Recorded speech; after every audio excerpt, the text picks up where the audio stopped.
قال: الوجه 40 بعد 100 أن كل صاحب بضاعة سوى العلم إذا علم أن غير بضاعته خير منها زهد في بضاعته ورغب في الأخرى.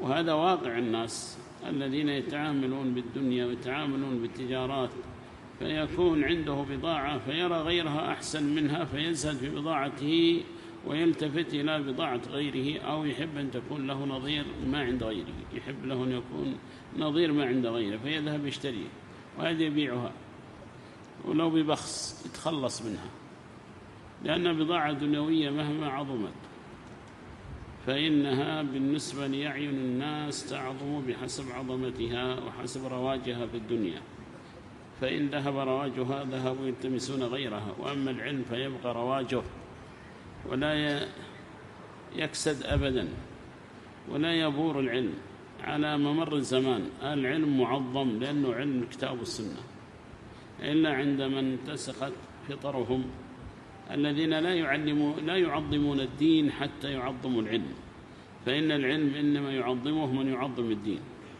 والمسلمون كثير منهم يعظم الدين فتجدهم يعظمون العلماء حتى لو كان صوفيا متهوكا مساكين، لحسن ظنهم بالعلم وأهله يعظمونه وليس أهلا للتعظيم، قبوري والعياذ بالله خرافي ليس أهلا أن يعظم ولا أن يرفع. لكن الناس استقر في نفوسهم أن العلم هذا طيب فينبغي أن يعظم أهله، ويعظمون كل من انتسب ربما للعلم. ولذلك من معه فتنة أظهر فيها العلماء حتى تروج فتنته، فتجد يلتمس من هؤلاء عباد الدينار والدرهم من يروج له فتنته، فيقول معنا فلان وفلان وفلان من أهل العلم فتروج فتنته على المساكين. فهذه الثورة التي قد أنت منها اليمن بل العالم الربيع العربي من اختاروا لها لترويجها؟ هؤلاء الذين هم ترويج كل فتن، أصحاب الإصلاح، حزب الإخوان المجرمين المفسدين من يسمى بالإخوان المسلمين، فروجوها وراجت، لأنه باسم الدين والغير على الدين والحكام الظلمة والأدلة التي تساق إلى آخر ذلك. فلو تبناها جاهل ربما ما يكون لها ذاك الرواج، وصارت ثورة عالمية، لأن الذي قام بها من يتقمص قميص العلم والخير والزهد والعبادة والطاعة، فاغتر بهم الناس وراجت فتنتهم. فالآن كل من عنده فتنة تجده يلتمس من يروج هذه الفتنة ممن هم ينتسبون للعلم، وصاروا يعلمون أنها لن تروج فتنة لهم إلا أن يلتمس لها المعمم والمقمص، فهذا الذي سيروج هذه الفتنة، فيجعلون لهم علماء خاصين بهم، ذاك يسميهم علماء الجنوب مشايخ الجنوب، وذاك يسميهم مشايخ كذا، وذاك يسميهم مشايخ كذا، ويلا فتنة على حساب هذه اللحية الكريمة وهذا القميص الطيب وهذا الزي زي العلم. سموهم مشايخ عدن، مشايخ اليمن، مشايخ الجنوب، مشايخ الشمال، مشايخ العصيد، ويلا فتنة معنا. كيف نلتمس الفتنة؟ كيف نصل الفتنة؟ نأتي لنا بعلماء.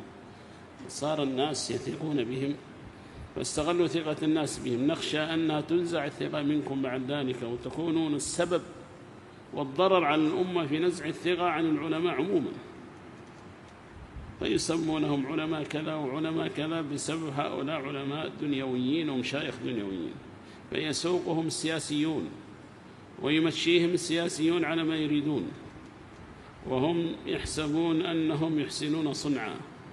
إياك أن تسلم دينك ودعوتك لسياسي. السياسي مصيبة علينا في الزمان هذا، كله يريد يسير الدعوات هذه بماله بسياسته بدولته، فنسأل الله أن يكفينا شرهم وشر أموالهم وأن لا يحوجنا إليهم. نسأل الله أن يغنينا من فضله، فإنهم لا يعطون إلا بمقابل في الأصل، لا يعطون لله سبحانه إلا من رحم الله جل وعلا. كثير من الدعاة ميعوهم وأتعبوهم وضيعوهم، وبقي مسكين مبرمج على راتب شهري معين، إن لم يأتي الراتب ضعف. فعلا ما هو سهل الأمر، والله ما هو سهل.